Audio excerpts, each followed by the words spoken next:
Welcome back to another installment of Replay or Reject, PlayStation Classic Edition. Just a quick recap, I'm giving each game on the PlayStation Classic 1 hour to win me over.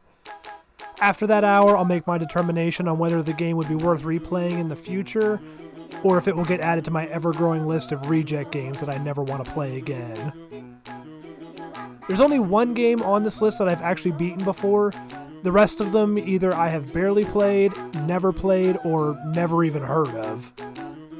Well, that's enough preamble, so let's get to it. Today's game is Intelligent Qube. Okay, so it's supposed to be Intelligent Qube, but they're trying to be clever about it. We are not amused! Well, that's 50 demerits right off the bat. This is another one of the games that I'd never heard of before, but it's a puzzle game, and puzzle games tend to be hit or miss for me.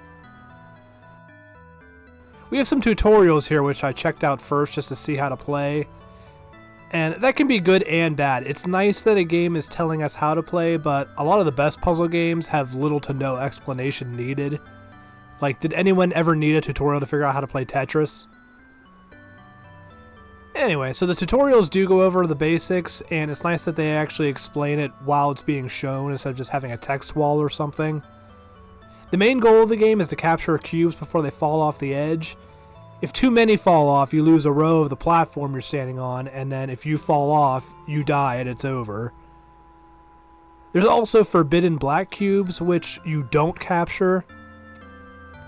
You have to work around them, and these ones you do just let fall off. If you accidentally capture one, that also causes the last row of the platform to fall off. Then we have the green cubes, which are called advantage cubes.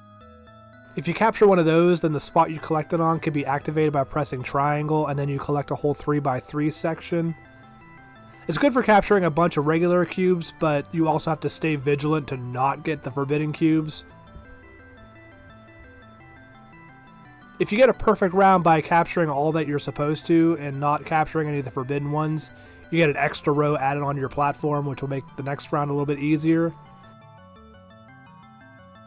With a rough understanding of the basics, I had nothing else to do but jump into the first level, and immediately got run over by the blocks.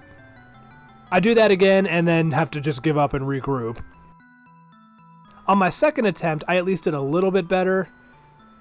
My main strategy was to prioritize the green advantage cubes over everything else, and it was working for me for a little bit until I accidentally captured 2 forbidden cubes at once and lost. Third time's a charm though, and I did finally end up beating the first stage. I just used that same strategy and it worked for me that time, so cool. I am too smart! I am too smart! Level 2 seems like kind of a big leap though, as there's a lot more cubes coming at me right off the bat. I'm able to last a few rounds, but then I end up at the point where I have like 2 rows to move on and like 7 rows of cubes, so yeah, I lost.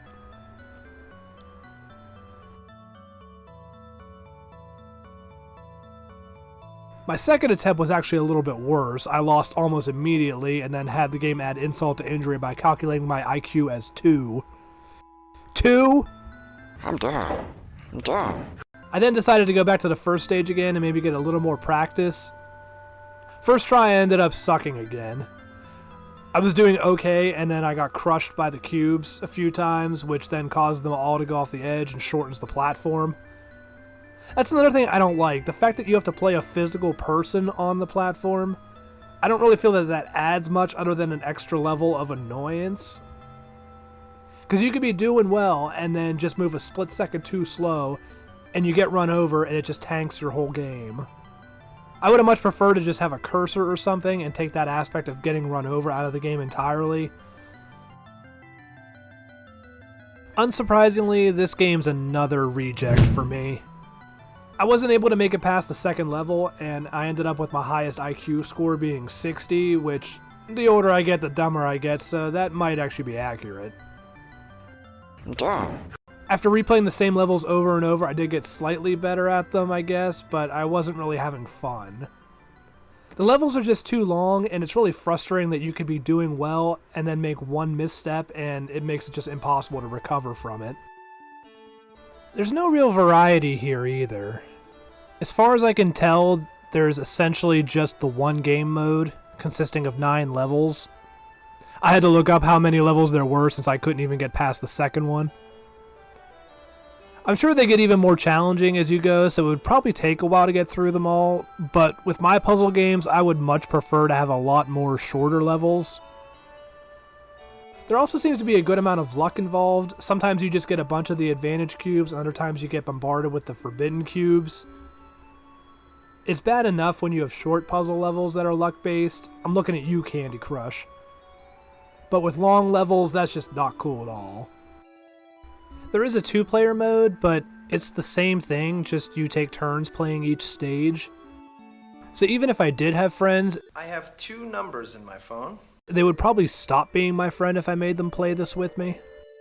In summation, intelligent Qube can eat a bag of quarks,